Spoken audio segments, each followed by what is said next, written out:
Muy buenos días, amados hermanos. Nos reunimos en esta ocasión, en este día también el cual anhelamos durante toda la semana el poder estar aquí presentes, contactados, y en el cual recordamos y celebramos la resurrección de nuestro Señor Jesucristo. Y la Iglesia del Señor no debe detenerse en su funcionamiento. Tanto usted como yo somos la Iglesia, ahí en el lugar donde estamos, y en estos momentos también estamos reunidos como Iglesia. No solo es esas reuniones que teníamos en el local, sino también allí donde estamos, ¿no? Somos la Iglesia. Y nos reunimos también, sea cual sea la circunstancia.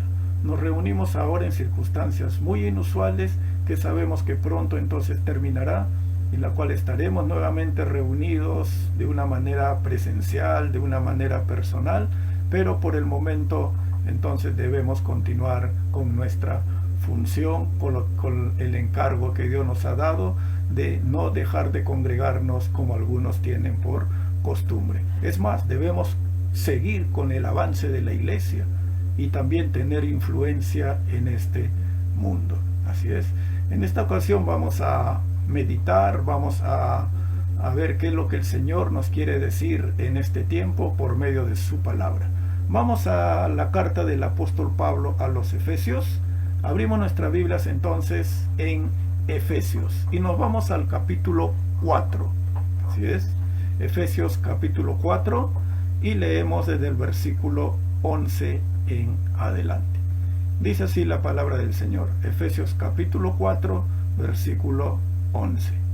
Y él mismo constituyó a unos apóstoles, a otros profetas, a otros evangelistas, a otros pastores y maestros, a fin de perfeccionar a los santos para la obra del ministerio, para la edificación del cuerpo de Cristo, hasta que todos lleguemos a la unidad de la fe y del conocimiento del Hijo de Dios, a un varón perfecto, a la medida de la estatura de la plenitud de Cristo, para que ya no seamos niños fluctuantes, llevados por doquiera de todo viento de doctrina, por estratagema de hombres que para engañar emplean con astucia las artimañas del error, sino que siguiendo la verdad en amor, crezcamos en todo, en aquel que es la cabeza, esto es, Cristo, de quien todo el cuerpo, bien concertado y unido entre sí por todas las coyunturas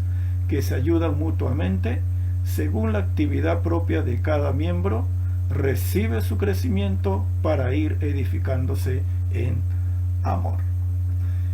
Vemos aquí la estructura que el Señor ha dado a su iglesia y también a quienes ha puesto sobre su iglesia para que puedan capacitar y hacer la obra del ministerio. Recordemos que durante la vida del Señor aquí en la tierra, durante su ministerio terrenal, vemos a nuestro Señor Jesucristo enseñando. Vemos al Señor Jesucristo consolando a todos aquellos afligidos, compungidos de corazón, a todos aquellos corazones destruidos por causa del pecado. Vemos al Señor Jesucristo también exhortando, lo vemos también anunciando el mensaje de arrepentimiento. Llega el momento también en la cual nuestro Señor Jesucristo es muerto en la cruz del Calvario, luego al tercer día resucita de entre los muertos y luego entonces asciende al cielo para sentarse a la diestra del trono de Dios. Pero allí también es donde el Señor Jesucristo deja, ¿no?, una promesa de enviar el Espíritu Santo, porque Él entonces da esa promesa de que iba a venir el otro consolador. Y este otro consolador es el Espíritu Santo, aquel que nos guiará a toda la verdad. Y es de esta manera entonces como ahora podemos cada uno de nosotros conocer la voluntad de Dios a través de su palabra, la cual el Espíritu Santo nos da el entendimiento.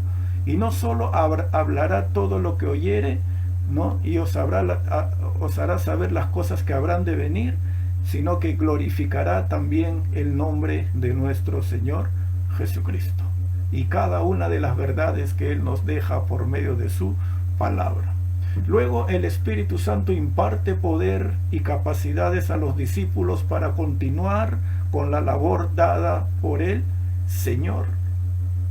Entonces la tarea no queda inconclusa.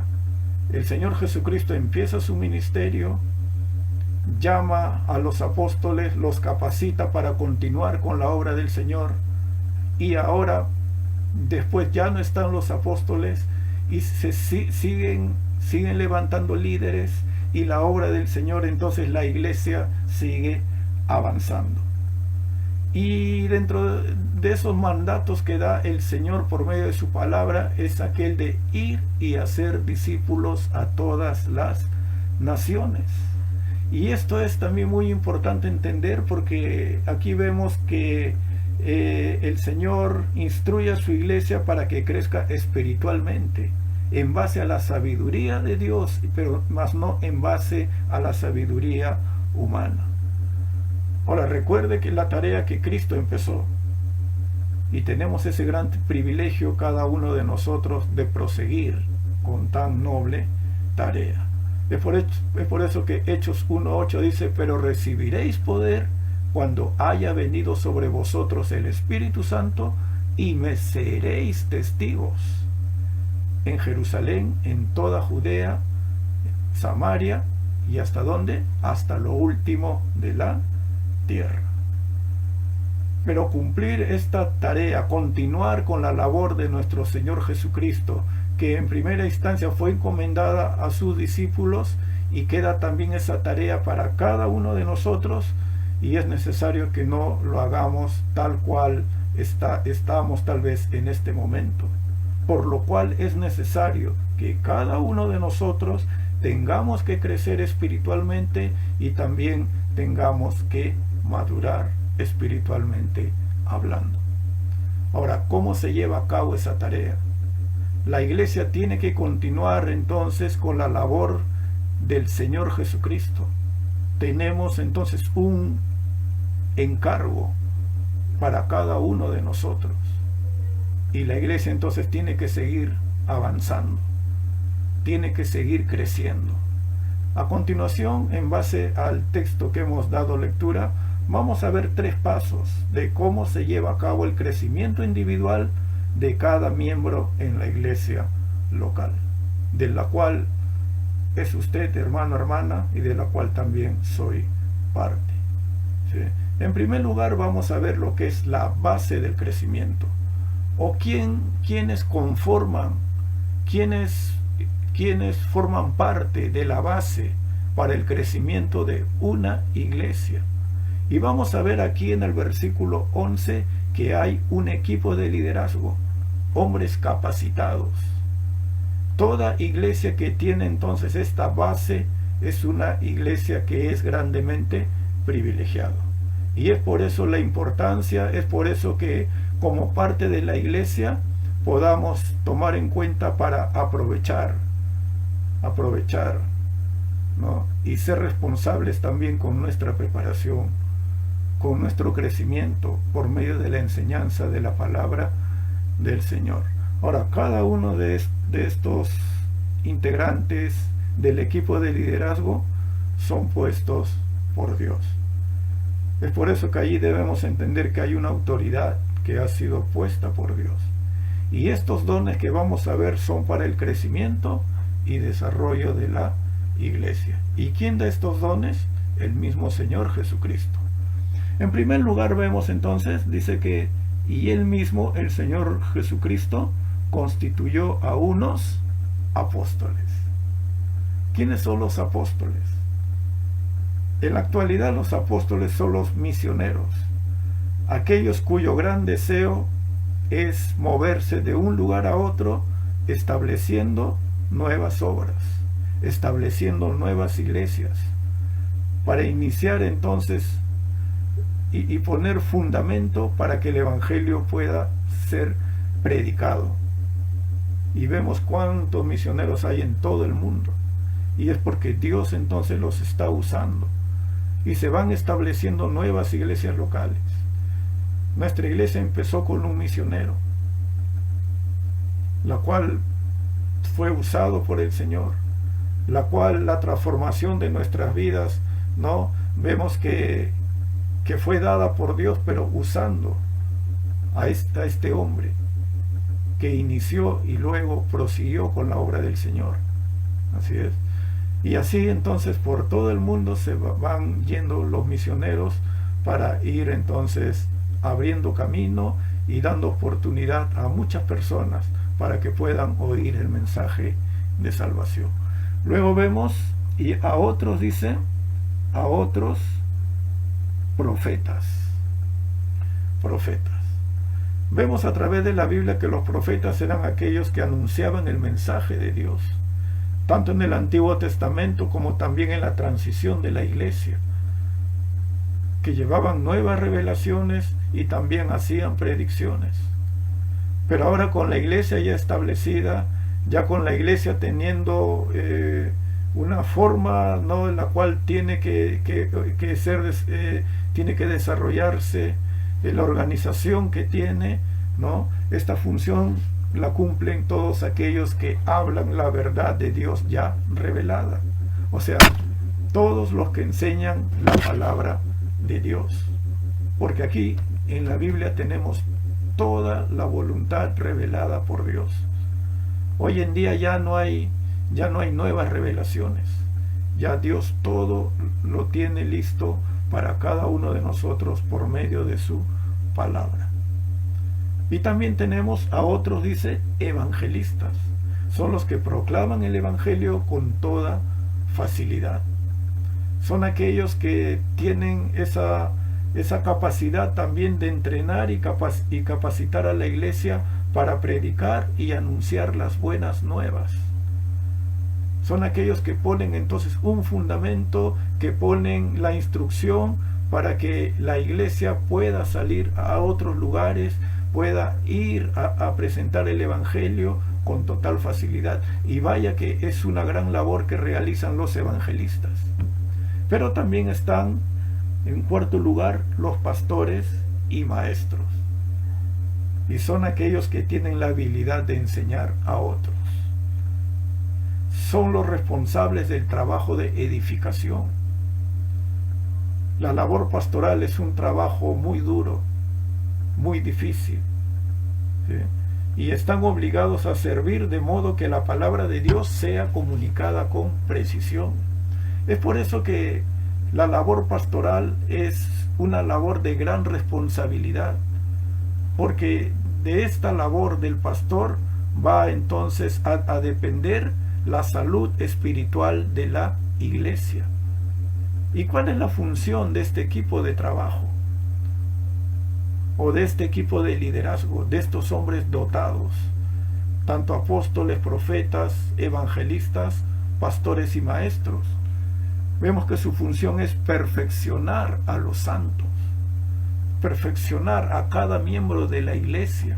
Esta palabra perfeccionar tiene el significado de remendar redes, de volver un hueso dislocado a su lugar, perfeccionarlos para hacer las cosas bien en cuanto a su vida, en la cual el creyente ahora tiene que ir dejando todo aquel estilo de su vida pasada, tener un corazón humilde, un corazón sensible ante la voz de Dios por medio de la enseñanza de su palabra. Entonces Dios ha dado líderes a la iglesia para preparar, para perfeccionar a los santos. Y ahí está la responsabilidad también de la iglesia, de aprovechar cada enseñanza, de aprovechar tal vez cada tiempo de discipulado, de aprovechar también cada tiempo en la cual se dictan diversos temas en la iglesia, y que de esta manera entonces aprovechar también, ¿no?, las prédicas, y entender también de que el pastor o el equipo de liderazgo no son los únicos que tienen que hacer la labor. Es por eso que dice, a fin de perfeccionar a los santos, ¿para qué? Para la obra del ministerio. ¿Y en qué consiste la obra del ministerio? Esto es nuestra vida cristiana diaria y mi servicio al Señor. Ahora, todos somos llamados a hacer la obra del Señor. Todos somos llamados entonces a participar en la obra del ministerio, sin excepción. No corresponde solo a un grupo selecto dentro de la iglesia. Y tengamos siempre presente este concepto de que todos tenemos que hacer la obra del ministerio.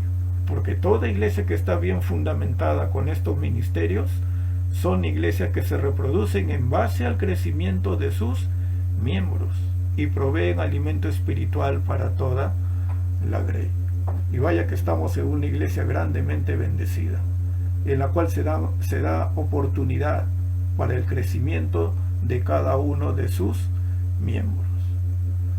A continuación vamos a ver en qué consiste el proceso del crecimiento. Ya vimos la base para el crecimiento. Ya vimos la responsabilidad que tiene entonces el equipo de liderazgo. Pero no es suficiente con la responsabilidad del equipo de liderazgo, sino también a la respuesta que tiene la iglesia ante las enseñanzas que se dan, ante el consejo que se da, ante las exhortaciones que se dan. Y esto se va a desarrollar en primer lugar en la vida diaria. ¿Cómo vamos transformando nuestra vida?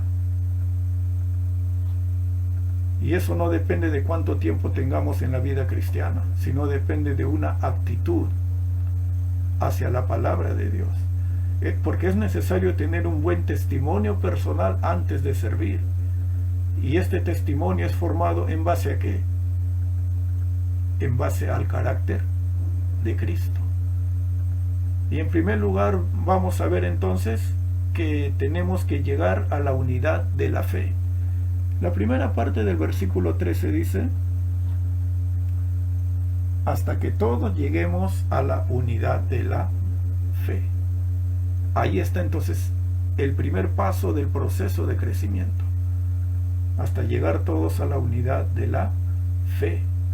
Y hablamos aquí a esta unidad de la fe como sistema, ¿no? O sea, llegar a la unidad doctrinal, y esto para evitar divisiones. Podemos notar que hoy en día hay mucha diferencia tal vez en muchas denominaciones. Hoy en día están apareciendo muchas sectas. Pero tenemos que ver la Biblia objetivamente y tener la convicción de que en la Biblia está la verdad. Y todo lo que se tiene que enseñar entonces debe estar conforme a la palabra de Dios. Porque de alguna manera es necesario enseñar los fundamentos de la sana doctrina acerca de la divinidad de Cristo, acerca de la divinidad del Espíritu Santo, acerca del aspecto de que Cristo viene pronto por su iglesia. Son aspectos básicos los cuales tenemos que llevarlo a cabo. Tiene que haber unidad doctrinal. Luego es llegar a conocer plenamente a Cristo. Porque la vida cristiana no es una vida de emociones, no es una vida de que si pensamos que, bueno, me siento bien, no. Hay un modelo a seguir. Ahí en el versículo 13, a continuación dice: a un varón perfecto, a la medida de la estatura de la plenitud de Cristo. O sea, este conocimiento cierto es gradual, toma su tiempo y continúa de por vida, porque mientras estemos aquí en este mundo aún mantenemos la naturaleza pecaminosa, y dice que debemos ser conformados a un varón perfecto. Y perfecto no quiere decir sin pecado, sino maduro en la fe. ¿Y qué significa maduro o qué significa madurez? Significa reflejar el carácter de Cristo, tomar como modelo a Cristo. Es por eso que el apóstol Pedro nos dice en su primera carta, en el capítulo 2, versículo 21, que tenemos que seguir sus pisadas. Luego el apóstol Juan en su primera carta, en el capítulo 2, versículo 6, dice que debemos andar como Cristo anduvo. Y el apóstol Pablo nos dice en Filipenses capítulo 2, versículos 5 al 8, de que haya pues en nosotros ese sentir que hubo en Cristo Jesús. ¿Y esto qué implicaba? Estimar a los demás como superiores a nosotros mismos. Y vaya que muchas veces el egoísmo nos gana, o el querer estar por encima de los demás. Nos estamos dando cuenta que llegar entonces a esta meta de poder llegar a conocer plenamente a Cristo es un proceso, porque tenemos que ir despojándonos de todo aquello que impide nuestro crecimiento espiritual, porque uno de los mayores problemas en las iglesias es la inmadurez. ¿Y esto qué implica entonces?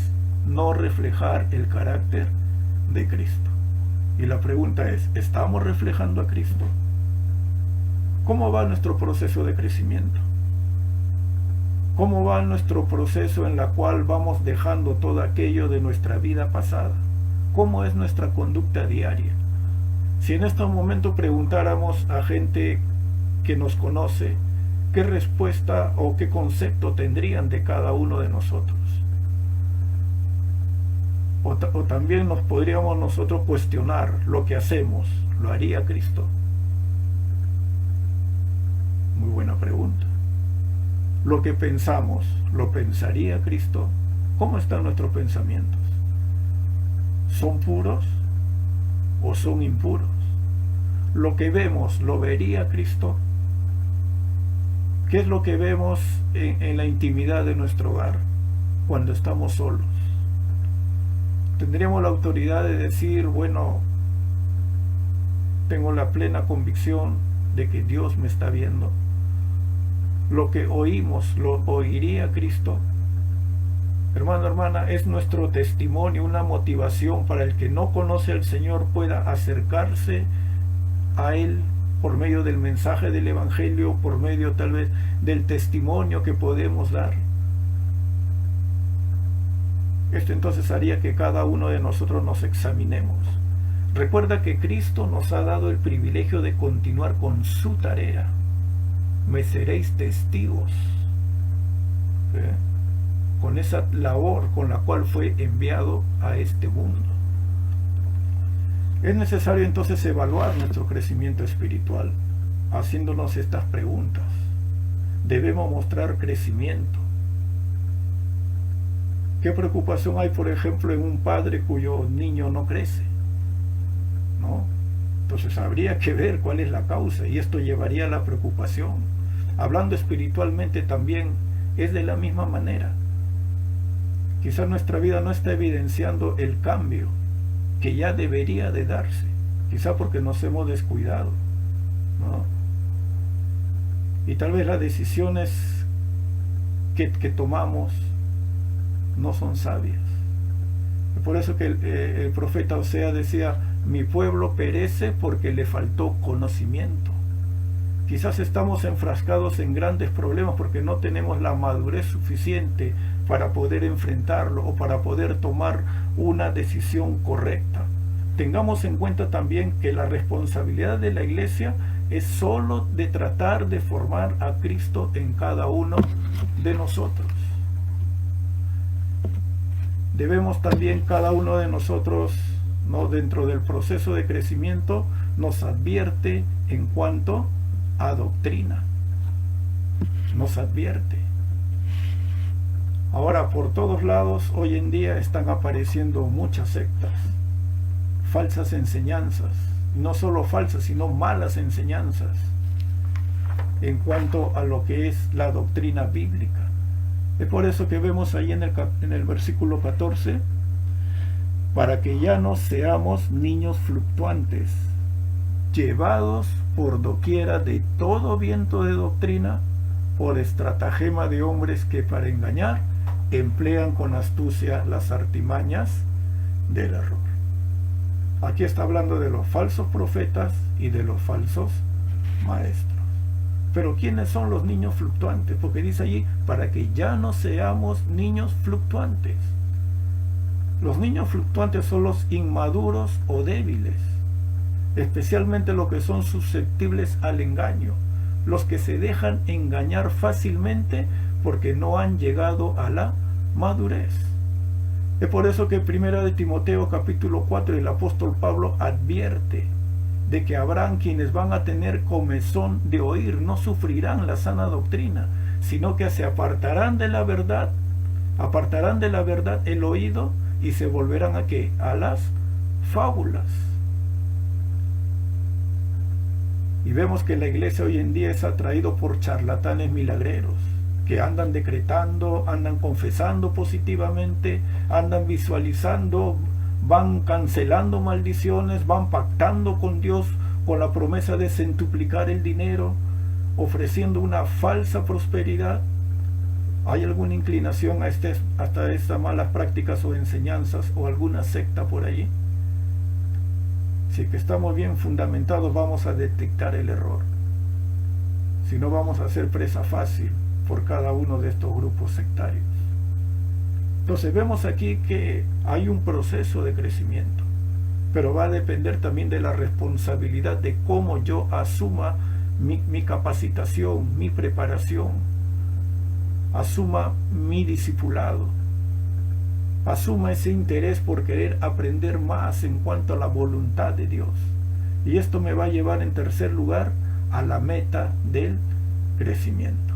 Recuerde que Dios ha puesto la base del crecimiento, que es un equipo de liderazgo. Ha establecido también el proceso del crecimiento, que lo ideal sería que sea un crecimiento relativamente rápido, en la cual pongamos interés de seguir creciendo, de seguir recibiendo el alimento espiritual, lo cual va a depender de cada uno de nosotros. Y como resultado entonces vamos a obtener la meta del crecimiento. Dice en el versículo 15, sino que siguiendo la verdad en amor, crezcamos en todo en aquel que es la cabeza, esto es Cristo, de quien todo el cuerpo, bien concertado y unido entre sí, por todas las coyunturas que se ayudan mutuamente, según la actividad propia de cada miembro, recibe su crecimiento para ir edificándose en amor. Entonces, ¿cuál es la meta aquí? Es muy sencillo: demostrar la unidad por medio de nuestra madurez y edificarnos en amor. Ahora, vamos a ver también que Jesús no solo es la meta, sino también la fuente del crecimiento. Su palabra es la fuente de nuestro crecimiento. El apóstol Pablo también nos está aquí mostrando una figura de que en el cuerpo los órganos se necesitan los unos a los otros. Es por eso que el cuerpo tiene que estar bien concertado, tiene que haber un acuerdo, ¿sí? Y tiene que estar unido entre sí por todas las coyunturas. Es por eso la maravilla del cuerpo humano, que está integrado, ¿no?, un solo cuerpo con diversos órganos y todo bien encajado. De la misma manera es en el aspecto espiritual y la manera como tiene que funcionar la iglesia. Y las coyunturas son las articulaciones que funcionan para el movimiento de los huesos y para que estos tengan movilidad. Y aquí va a también tomar preeminencia el amor. ¿Y a qué va a llevar entonces el amor? El amor va a producir, dice ahí en el texto, la actividad propia de cada miembro. ¿Sí? Es lo que ayuda para que todo siga funcionando sin problemas. El amor. Una de las marcas del verdadero discípulo de Cristo es que nos amemos los unos a los otros. ¿Y quiénes pueden hacer esto? ¿O quiénes pueden desarrollar esta virtud que es el amor? Aquellos que son maduros en la fe, aquellos que pueden de alguna manera mostrar misericordia hacia aquel que lo ha ofendido, mostrar benignidad mostrar humildad, mostrar mansedumbre, mostrar paciencia. Somos pacientes con nuestro prójimo, con nuestro semejante. Somos pacientes con nuestros hermanos en Cristo que muchas veces tal vez nos ofenden. Tenemos la capacidad de poder soportarnos los unos a los otros, perdonándonos. Es cierto que muchas veces no es fácil, pero tenemos que mostrar el carácter de Cristo. Y esto entonces lo obtenemos por medio de la madurez, por medio del interés a mostrar en nuestro crecimiento espiritual, para que la obra del Señor pueda seguir creciendo sanamente. Porque tenemos que ayudarnos mutuamente, no quedándonos aislados y no esperando que otro haga la obra. Porque muchas veces queremos que nos sirvan solo a nosotros, pero no hay interés de nosotros de servir a los demás.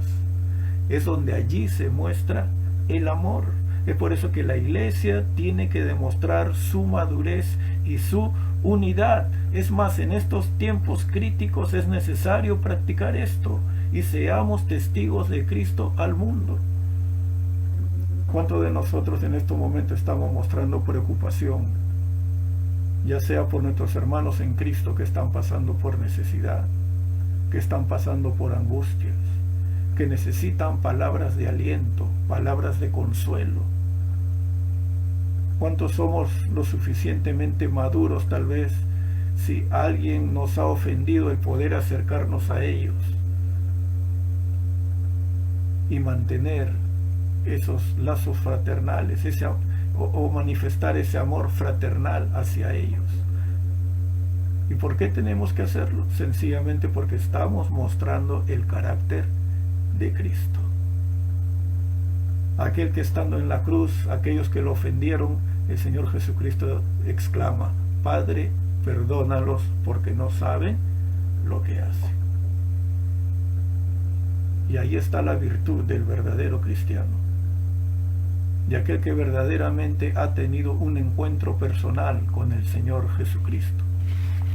Porque debemos entender que el problema no es quienes nos rodean, sino cómo está nuestra relación con el Señor.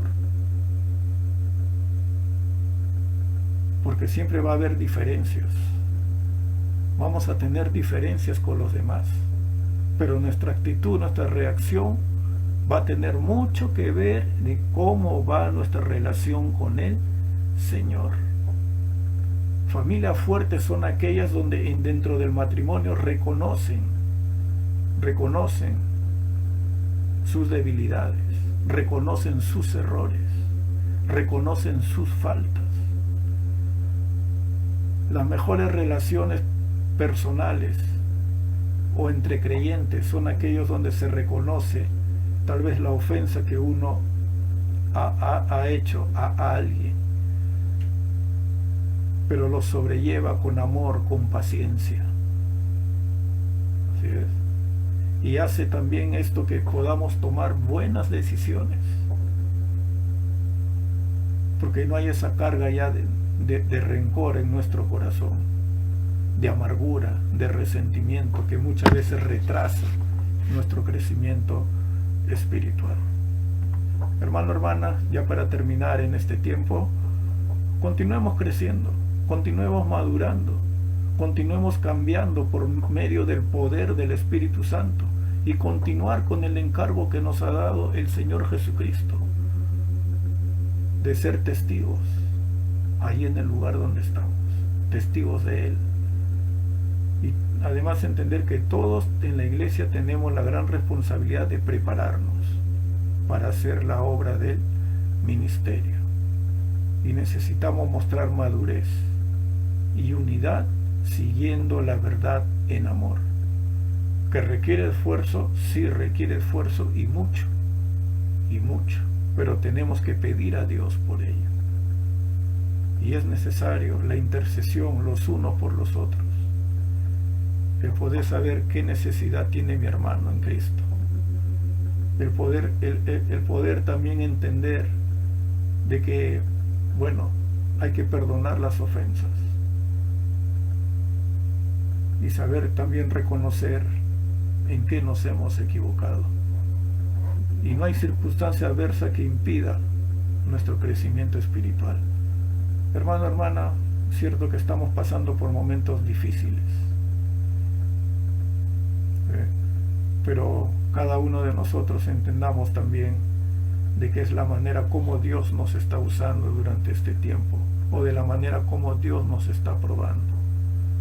Y es allí, como se dice, se muestra la prueba de fuego.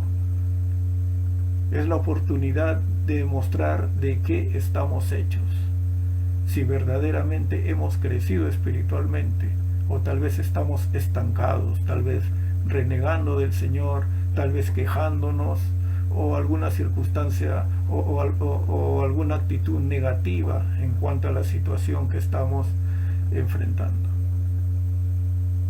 Y es necesario también considerar al liderazgo.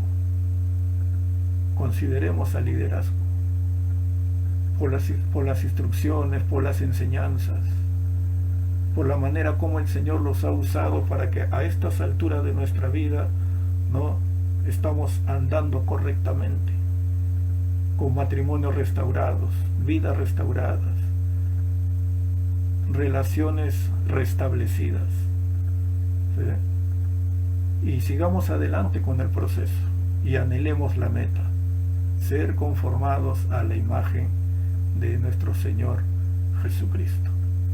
Hermanos, y ese es el anhelo de corazón, de que cada uno de nosotros entonces asumamos nuestra responsabilidad y que cada uno de nosotros podamos seguir creciendo y de esta manera también siendo de bendición para la obra del Señor.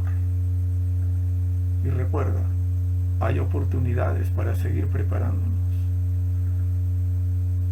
Estos tiempos nos ha mostrado de que hay herramientas para poder seguir edificando la iglesia. Y seamos parte de aquello. Y no desperdiciemos esta oportunidad. Como iglesia se está haciendo el esfuerzo de poder dar alimento espiritual, de poder dar pasto fresco, por medio de las diversas herramientas que se está usando en estos momentos. Quizás por un devocional que está en la página del Facebook o el nuevo canal de YouTube, por medio de los cursos que ya se van a iniciar, por medio de las predicaciones, por medio tal vez de las reuniones que tienen los jóvenes, de los grupos vida. Entonces hay herramientas y no hay excusa entonces para decir, bueno, no tengo la oportunidad de aprender, no tengo la oportunidad de seguir creciendo espiritualmente, porque seguimos en carrera, seguimos en la batalla, seguimos y tenemos la oportunidad de seguir preparándonos. Y gracias a Dios por ello. Amén, hermanos. Que sea un tiempo entonces, hermanos, de que cada uno de nosotros comprendamos la gran responsabilidad que tenemos de prestar atención y de guardar en nuestro corazón las enseñanzas por medio de la palabra del Señor. Que en este tiempo también podamos ser instrumentos en sus manos. Hermanos, que el Señor lo bendiga en este tiempo y que tengamos una bonita tarde, y nos volvemos a reunir también a las 6:30 de la tarde. Que el Señor lo bendiga, mis hermanos, y que podamos seguir disfrutando de este día. Que el Señor lo bendiga.